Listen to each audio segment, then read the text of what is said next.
مرحبا أصدقائي من جديد. هذا بث مباشر جديد لمرتضى العراقي، حيث يوضح كلامه بشأن فيدال. في حلقة اليوم قال أن علاقتي مع فيدال أصبحت باردة ومشاعري تجاهها تغيرت. المتابعون وصفوه بالخائن، لكنه رد قائلا: هذا لا يعد خيانة. للمزيد من التفاصيل شاهدوا الفيديو.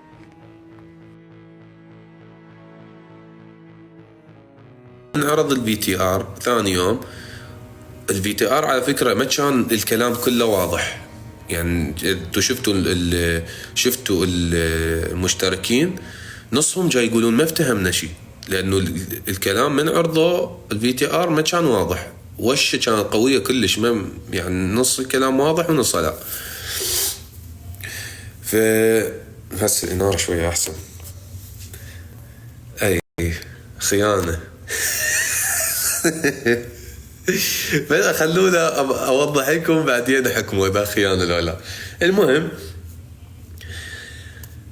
الفي تي ار من عرض نص الكلام مو واضح، وانا بصراحه يعني ما متذكر ايش حكيت بالضبط. يعني شايف هسه انت من تيجي تحكي لي سالفه اليوم، ثاني يوم يجي شخص يسألك سولفت انت ومرتضى، ما راح تحكي له السالفه حرفيا، يعني حكيت وياه فلان شي وفلان شي وفلان، اكيد راح تنسى بعض النقاط، بعض الكلمات، بعض الامور، بس ايش تحكي له؟ تحكي له المختصر او المفهوم مال الدردشه اللي صارت بيناتكم. انا حكيت لها المفهوم مال الدردشه شنو كان. قبل لا ننزل للحلقه حكيت لها، قلت لها انه انا ترى البارحه قعدت ويا عايشه وحكيت فلان شي وفلان شي وفلان شي، اللي هو شنو؟ قلت اللي هو انه ويقول أيضا: إنني منزعج من علاقتنا وأشعر ببرود فيها، ومشاعري لم تعد كما كانت في السابق، كما أن مشاعري قد خفت.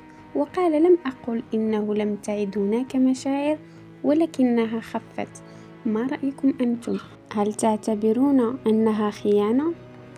اللي هو انه اني مزعوج من علاقتنا، واحس انه اكو برود بعلاقتنا، ومشاعري اني احسها مو مثل قبل. بس ما حكيت انه انا ما عندي مشاعر، وانا هاي ما قلت لها الفيدال. فحتى من انعرض الفي تي ار كان اكو كلام واضح وكلام ما واضح. فحتى من جت سالتني قلت ما اتذكر انا بالضبط ايش حاكي، يعني لا تجين توقفي لي على الكلمه، لا انت هاي الكلمه حاكيها ما اتذكر، بس انا اتذكر المحتوى مال الدردشه. المحتوى هذا المحتوى كان على علاقتنا، والمحتوى كان على علاقتنا بالسلبي. يعني هذا الشيء انا وصلت لك، يعني ما قلت لك رحت انا مدحت علاقتنا يا معايشه، لا قلت لك حكيت يا معايشه بالسلبي على علاقتنا. شكرا من القلب لكل من وضع إعجاب للفيديو. نلتقي في فيديو جديد.